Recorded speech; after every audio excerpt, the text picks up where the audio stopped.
सड़क के बीचों बीच खड़ा रोनी हैरानी से अपने सामने खड़ी गाड़ी को देख रहा था। तभी उस गाड़ी का शीशा नीचे हुआ और उसमें बैठे शख्स को देखकर रोनी घबराते हुए बोला, तुम कौन हो तुम?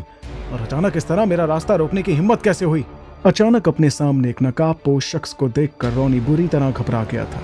तभी वो शख्स गाड़ी से बाहर निकलते हुए एक विसल बजाते हुए अपनी भारी आवाज में बोला, मैं कौन हूं कौन नहीं, अभी ये जानना तुम्हारे लिए मैटर नहीं करता। अगर कुछ मैटर करता है तो वो ये है कि मैं इस वक्त यहाँ क्यों हूं। वहीं उस अनजान शख्स की बात का मतलब ना समझते हुए रोनी घबरा कर बोला, क्यों और क्या चाहिए तुम्हें मुझसे? तुम? वो शख्स उसे अपनी गहरी नजरों से घूरते हुए बोला। उस शख्स की बातें सुनकर रोनी गुस्से से भड़कते हुए बोला, मतलब क्या है तुम्हारा? मतलब एकदम साफ है, रौनत खुराना उर्फ रोनी। ये कहकर उस शख्स ने रोनी को पकड़कर उसका सर तेजी से गाड़ी के बोनट पर दे मारा। ये सब कुछ इतना तेजी से हुआ था कि रोनी को संभलने का मौका तक नहीं मिला। उस आदमी का एक ही वार इतना तेज था कि रोनी के सर से खून टपकने लगा और उस पर बेहोशी छाने लगी। तभी उस आदमी ने रोनी को अपनी गाड़ी की बैक सीट पर डाला और तेज रफ्तार में गाड़ी को चलाते हुए वहां से फुर हो गया। दूसरी तरफ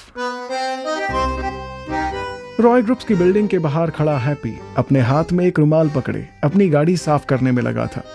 कार के शीशे को अच्छी तरह चमकाने के बाद उसने अपना हाथ झटका और शीशे में खुद का चेहरा देखते हुए बोला, वाह हैप्पी, तूने कार को तो अच्छी तरह चमका दिया, बस खुद को और अच्छे से चमका ले मेरी जान, फिर लीजा जी तुझे मना ही नहीं कर पाएंगी। ये कहकर उसने शीशे में देखते हुए अपने बालों में हाथ फिराकर उन्हें सेट किया और फिर अपनी पॉकेट से खूबसूरत गुलाब निकालते हुए बोला, अब मैं अपने फूल को ये फूल देकर अपने दिल की बात कहूंगा और मुझे पता है लीजा जी इस फूल को देखकर मुझसे फुल टू फुल इम्प्रेस हो जाएंगी और मुझे हाँ कह देंगी। फिर वो और मैं एक लॉन्ग ड्राइव पर जाएंगे और उसके बाद। हैप्पी ने इतना कहा ही था कि तभी उसे सामने से लीजा आती हुई नजर आई। लीजा को अपने सामने देखकर वो अपने हाथ में गुलाब पकड़े उसकी ओर बढ़ने लगा कि तभी उसने देखा एक शख्स मुस्कुराते हुए आकर लीजा के गले लग गया। ये देखकर हैप्पी के आगे बढ़ते कदम अचानक से वहीं रुक गए। वहीं लीजा भी हंसते हुए उस शख्स के गले लगी और फिर उससे कुछ बात करते हुए वो उस शख्स के साथ उसकी गाड़ी की तरफ जाने लगी। ये देखकर हैप्पी का दिल जलने लगा। हैप्पी उनसे थोड़ी दूरी पर था जिससे उसको उनकी बातें साफ समझ नहीं आ रही थीं। लेकिन इससे पहले कि हैप्पी उन तक पहुंच पाता, लीजा उस शख्स के साथ गाड़ी में बैठकर वहां से निकल चुकी थी। हैप्पी ने एक नजर उस दूर जाती गाड़ी को देखा और फिर अपने हाथ में गुलाब के फूल को, जिस पर से अब तक वो गुलाब टूटकर नीचे टपक चुका था। बेचारा हैप्पी, कहाँ तो वो लीजा के साथ लॉन्ग ड्राइव पर जाने के सपने देख रहा था और कहाँ उसकी नजरों के सामने ही लीजा किसी और के साथ ड्राइव पर निकल चुकी थी।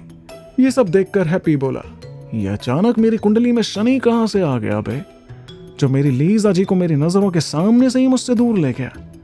अभी अभी तो मैंने लीजा जी के साथ लॉन्ग ड्राइव के सपने देखे थे और अभी अभी वो सपने लॉन्ग डिस्टेंस में बदल गए। हे भगवान, तू इतना निर्दयी कैसे हो सकता है, कैसे? उसने निराश होकर एक पत्थर पे लात मारी और अपने टूटे दिल के साथ वहां से चल दिया। हैप्पी अपनी फूटी किस्मत का रोना रोते हुए सड़क पर चल रहा था कि अचानक उसे अपने हाथ में कुछ महसूस हुआ।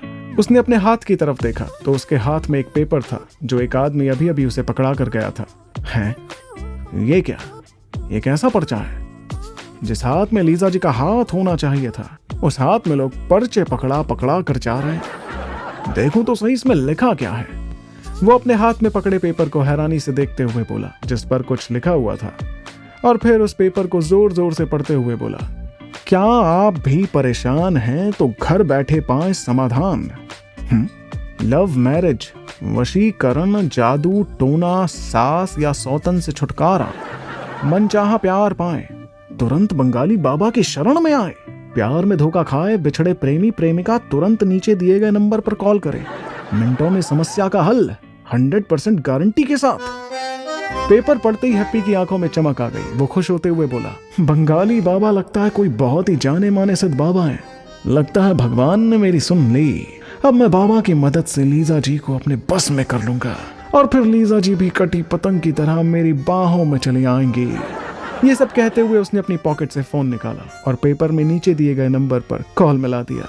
1-2 रिंग जाने के बाद ही उधर से फोन उठा लिया गया और किसी औरत की आवाज आई। हेलो, कौन? उस औरत की आवाज सुनते ही हैप्पी अपने कान से फोन हटाकर फोन की स्क्रीन को देखते हुए बोला, है यो बाबा की जगह बेबी की आवाज कहां से आ रही है? नंबर तो सही है ना? हाँ, नंबर तो सही है। एक बार अच्छे से नंबर मिलाने के बाद हैप्पी दोबारा फोन कान पर लगाते हुए बोला, हेलो, बंगाली बाबा से बात हो सकती है क्या? बाबा बंगाली अभी बर्तन धो रहे हैं। उधर से उस औरत की आवाज आई, क्या? बाबा बंगाली बर्तन धो रहे हैं? बर्तन? हैप्पी हैरान होते हुए बोला, हाँ बर्तन, कभी सुने नहीं हो क्या? बोले तो डिशेज वॉशिंग। वो औरत भड़कते हुए बोली। उसकी बात सुनकर हैप्पी जल्दी से बोला, हाँ सुना है, पर बाबा भी बर्तन धोते हैं ये पहली बार सुना है। अच्छा ठीक है, मैं बाद में बातें करता हूँ। लेकिन तभी वो औरत हैप्पी की बात बीच में ही काटते हुए बोली, नहीं रुको, बर्तन बस धुल ही गए हैं, अभी आते ही है वो, तुम रुको 2 मिनट रुको। ये कहकर उस औरत ने अपने पति को आवाज लगाई, जो हैप्पी फोन पर भी बड़े आराम से सुन सकता था। ए जी, सुनते हो? बर्तन धुल गए हो तो जरा इधर आओ, तुम्हारे लिए फोन है, कपड़े बाद में सूखने डाल देना छत पर। वहीं उस औरत की बात सुनकर हैप्पी हैरान होते हुए बड़बड़ाया, कैसा बाबा बंगाली है ये तो अपनी बीबी को वश में नहीं कर पा रहा है, तो मेरी लीजा जी को वश में कैसे लाएंगे ये?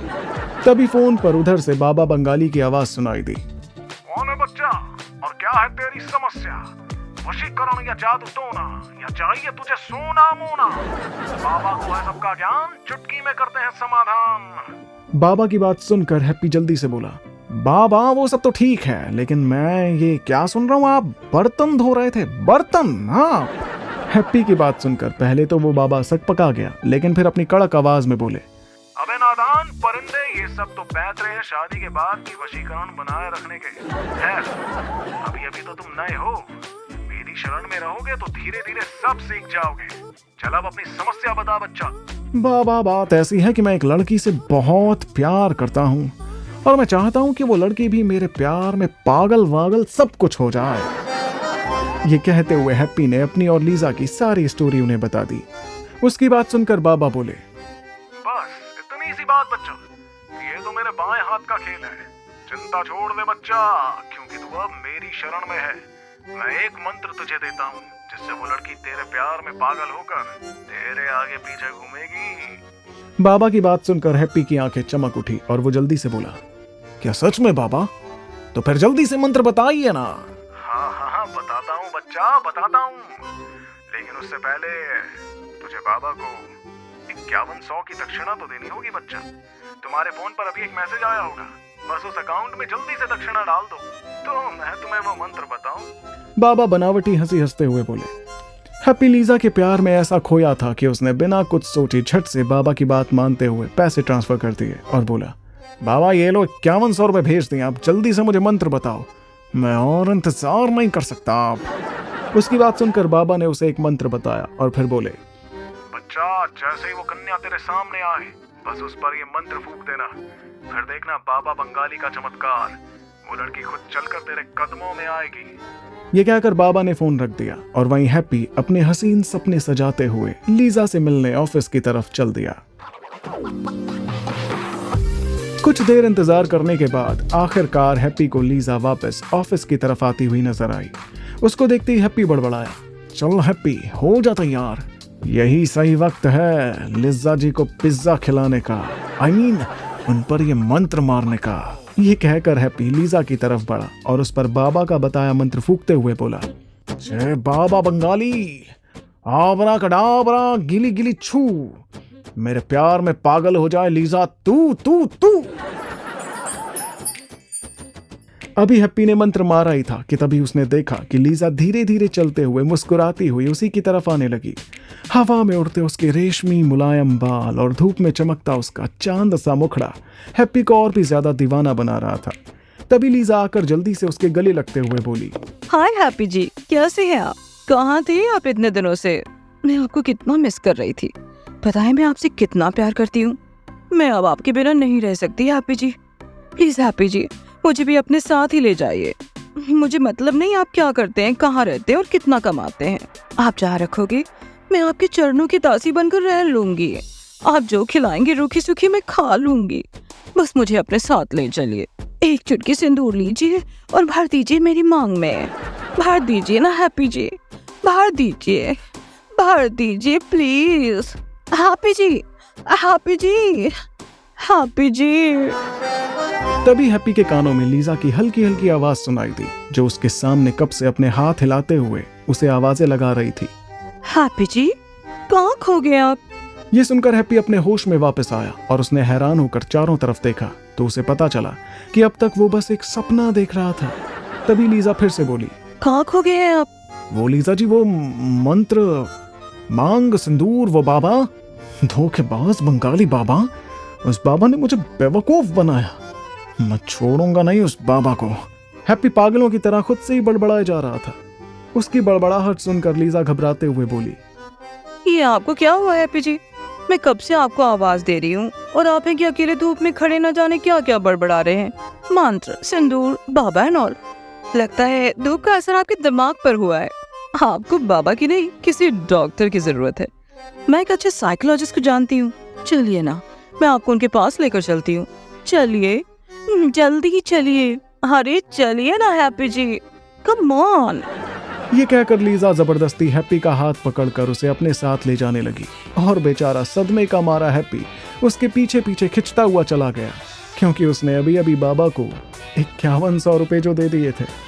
बेचारा हैप्पी कहाँ तो लीजा को अपने प्यार में पागल करना चाहता था और कहाँ अब उसकी खुद पागलों के डॉक्टर के साथ अपॉइंटमेंट फिक्स हो चुकी थी। दूसरी तरफ आहान के विला में आहान अभी अभी हॉस्पिटल से डिस्चार्ज होकर अपने घर वापस आया था। इस वक्त शार्वी भी आहान के साथ उसके रूम में ही मौजूद थी। शार्वी ने आराम से आहान की बेड पर बैठने में मदद की और एक तकिया उसकी कमर के पीछे एडजस्ट करते हुए बोली, जब डॉक्टर ने मना किया था तो आपको क्या जरूरत थी इतनी जल्दी हॉस्पिटल से डिस्चार्ज लेने की? अगर आप सोच रहे हैं कि इतनी जल्दी घर आकर आप अपना ऑफिस का काम कर सकते हैं तो भूल जाइए। आपको बस कुछ दिन सिर्फ और सिर्फ आराम ही करना है, समझे आप? अभी आपके घाव एकदम ताजे हैं। अगर कुछ प्रॉब्लम हुई तो, कहीं दर्द हुआ तो, पता भी है आपको? हॉस्पिटल के बेड पर ऐसे बेजान देखकर मेरी क्या हालत हुई थी। कितना डर गई थी मैं आपके दूर होने के ख्याल से ही, लेकिन आपको तो अपनी जरा सी भी परवाह नहीं है। शार्वी नकली गुस्सा दिखाते हुए बोली। शार्वी को हॉस्पिटल में आहान के ऊपर हुए अटैक के बारे में कुछ भी नहीं पता था, ना ही आहान ने उसे कुछ बताया था। वो नहीं चाहता था कि शार्वी ये बात सुनकर उसके लिए और परेशान हो जाए, इसलिए वो धीरे से मुस्कुराकर उसके गालों को छूते हुए बोला, मुझे तुमसे कोई दूर नहीं कर सकता, ये छोटे मोटे एक्सीडेंट भी नहीं, इसलिए तुम मेरी टेंशन लेना बिल्कुल छोड़ दो, समझी? फिर वो उसकी आंखों में देखते हुए अपनी गहरी आवाज में बोला, मालूम न था कि वक्त ऐसा भी आएगा, मेरा इश्क ही एक दिन तुझे इतना रुलाएगा। अब मुस्कुरा दे ऐ सनम और रख मुझ पर यकीन, ये वादा है मेरा, ये वक्त फिर कभी नहीं आएगा। लौटाऊं एक तेरी खातिर मैं मौत से लड़कर, अब वो खुदा भी क्या तुझे मुझसे जुदा कर पाएगा। वो दोनों अभी एक दूसरे की आंखों में देख ही रहे थे, तभी वहां अचानक एहसार और वानी आ गए। उन दोनों को देखते ही शार्वी तुरंत आहान से दूर हो गई। वानी तो इस वक्त यहाँ? वानी को अचानक वहां देखकर शार्वी हैरान होते हुए बोली। उसकी बात सुनकर वानी बोली, हाँ, वो मैं और एसआर अभी अभी एक मीटिंग से लौट रहे थे, तभी पता चला आहान सर हॉस्पिटल से वापस आ गए, तो बस हम सीधा उनसे यहाँ मिलने चले आए। हेलो आहान सर, कैसे हैं आप? वानी ने आहान की तरफ देखते हुए पूछा। मैं ठीक हूँ अब। आहान ने आराम से उसकी बात का जवाब दिया। तभी एहसार आगे आया और आहान से बोला, भाई आप इतनी जल्दी हॉस्पिटल से क्यों आ गए और आपने मुझे बताया भी नहीं, और आप रॉय मैंशन क्यों नहीं आए? यहाँ आप अकेले रहेंगे तो आपकी देखभाल कौन करेगा? देखिए अभी आप पूरी तरह से ठीक नहीं हुए हैं। मैं ठीक हूँ एहसार, और तुम्हें तो पता ही है कि मुझे रॉय मैंशन में ज़्यादा रहना पसंद नहीं है, और वैसे भी मैं अकेला नहीं हूँ, शार्वी है मेरे साथ। आहान ने एक आखिरी बात शार्वी की ओर देखते हुए कही। उसकी बात सुनकर एहसार ने भी शार्वी की तरफ देखा और फिर आगे बढ़कर उससे माफ़ी मांगते हुए बोला, I am so sorry Sharvi, I am really sorry.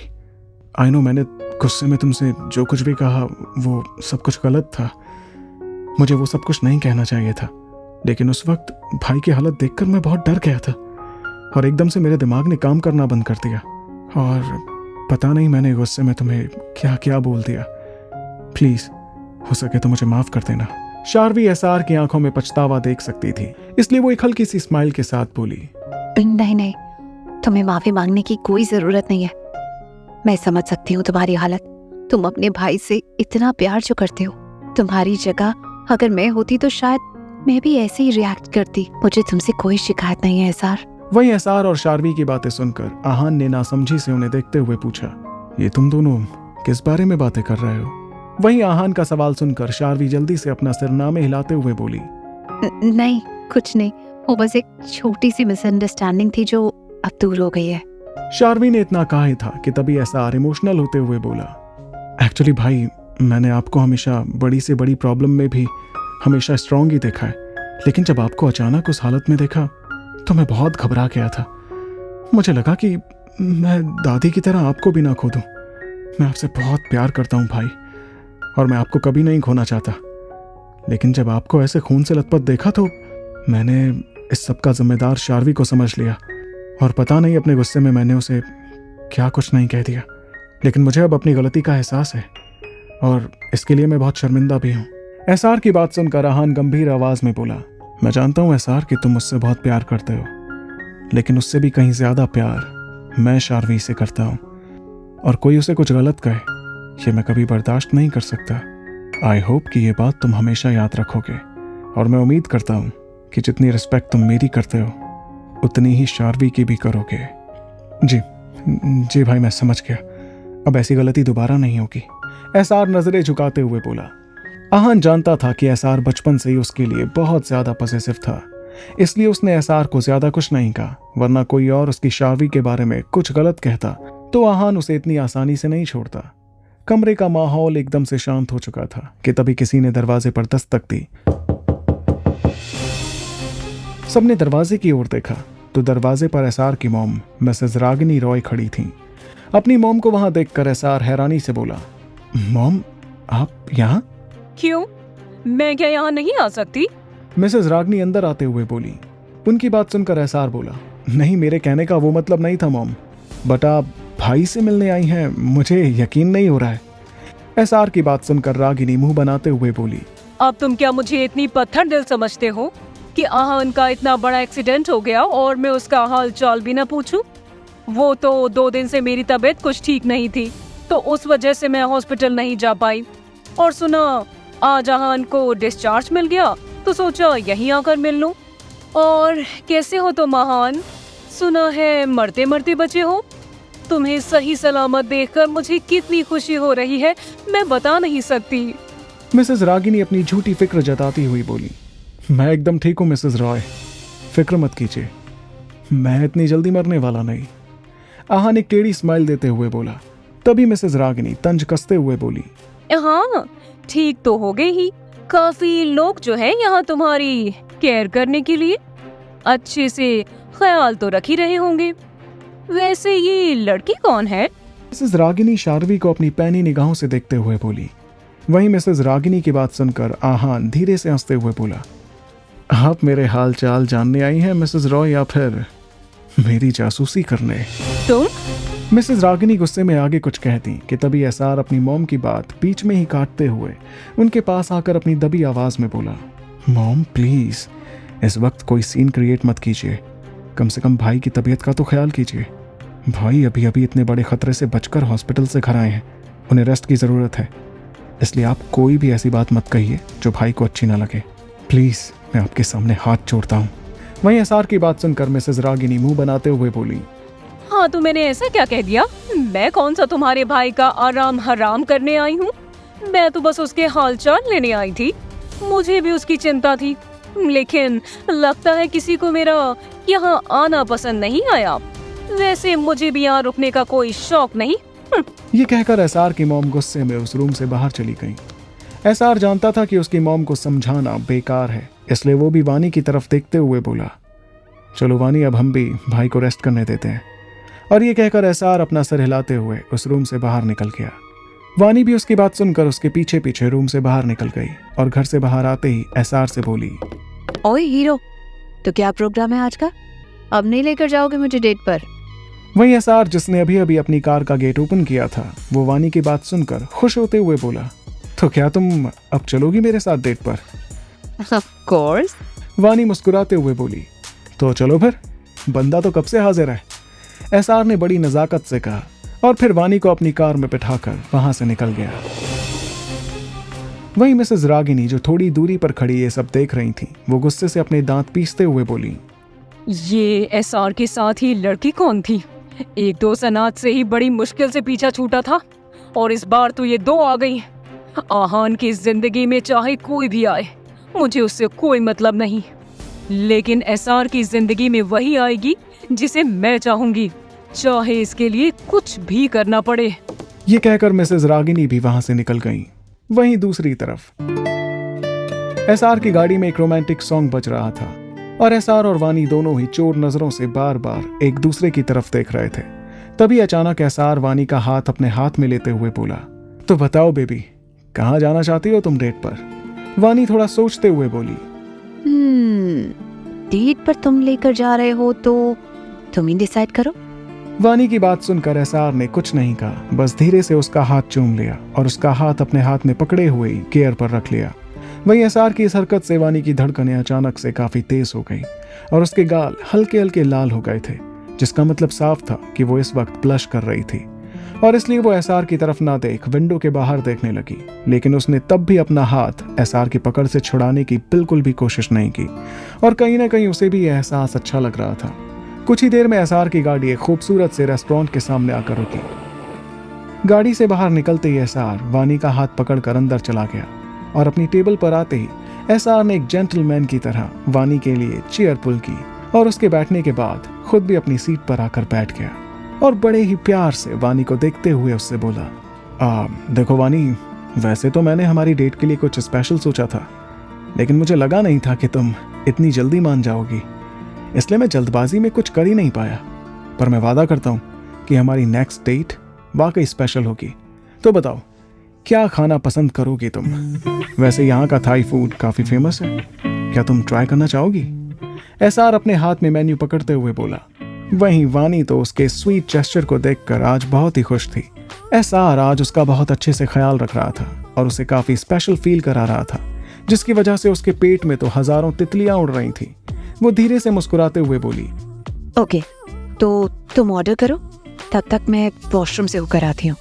ये कहकर वानी वहां से उठकर वॉशरूम की तरफ चली गई और एसआर एक वेटर को बुलाकर अपना ऑर्डर देने लगा। वॉशरूम में आते ही वानी खुद को शीशे में देखकर खुश होते हुए बोली, उफ, लगता है एसआर को भी तुझसे सच्चा प्यार हो गया वानी। बस 1 हफ्ते की बात है, उसके बाद वो तुझे प्रपोज कर ही देगा और फिर हमारा ये रिश्ता टेम्पररी से परमानेंट हो जाएगा। ओह माय गॉड, मैंने कभी सोचा नहीं था मेरा भी इतना हैंडसम बॉयफ्रेंड होगा। ये कहते हुए वानी हंस पड़ी। थोड़ी देर बाद वानी जैसे ही वॉशरूम से वापस अपनी टेबल पर आई तो वो शॉक्ड रह गई और उसकी आंखों में खुशी की जगह गुस्सा साफ नजर आने लगा। उसके सामने एक खूबसूरत सी लड़की एसआर की गोद में चिपक कर बैठी हुई थी। उस लड़की का मुंह एसआर की तरफ था और उसने अपने दोनों हाथ एसआर के गले में डाल रखे थे। सामने से देखने पर लग रहा था कि जैसे वो लड़की और एसआर एक दूसरे को किस कर रहे हो। तभी वानी गुस्से से एसआर की तरफ आई और एक झटके में उस लड़की को एसआर से अलग कर दिया। वहीं वानी को इतने गुस्से में देख एसआर हड़बड़ाते हुए बोला, वानी वो मैं। लेकिन इससे पहले कि एसआर अपनी बात पूरी कर पाता, तड़ाक, एक जोरदार चांटा एसआर के गाल पर पड़ा, जो अभी अभी वानी ने ही उसके गाल पर मारा था। दिल की लगी का दस्तूर ऐसा होता है, एक दिल लगाता है, एक तोड़ देता है। दिल की लगी का दस्तूर ऐसा होता है, एक दिल लगाता है, एक तोड़ देता है। दिल को तो मैंने समझाया बहुत, पर दिल मेरा है कि माने नहीं। माही माही माही माही, बिन तेरे दिल में न लगे नहीं। माही माही माही माही, बिन तेरे दिल में न लगे नहीं। कौन है ये लड़की जो आ गई है एसआर और वानी की लव स्टोरी के बीच में? और थप्पड़ पड़ने के बाद क्या होगा एसआर का रिएक्शन? क्या कभी नहीं सुधरने वाला है एसआर? क्या एसआर और वानी की लव स्टोरी कभी आगे बढ़ भी पाएगी या हो जाएगा इसका यहीं पर द एंड? और अब कौन से नए मंत्र से पटाएगा हैप्पी लीजा को? इन सभी सवालों के जवाब जानने के लिए सुनते रहिए the one and only RJ Rivansh के साथ तू जान है। अगर कहानी पसंद आ रही हो तो मेरे चैनल रिवांश को शेयर करना और सब्सक्राइब करना बिल्कुल मत भूलिएगा। हंसते रहिए, मुस्कुराते रहिए और सुनते रहिए तू जान है रिवांश के साथ। थैंक्स बटन को प्रेस कर मुझे सपोर्ट करना बिल्कुल मत भूलिएगा।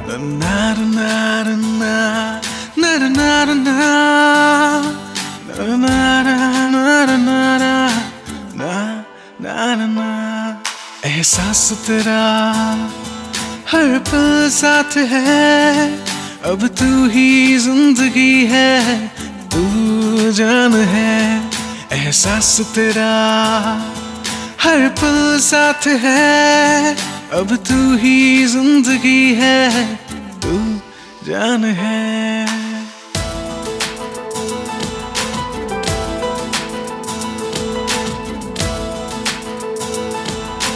तू जान है।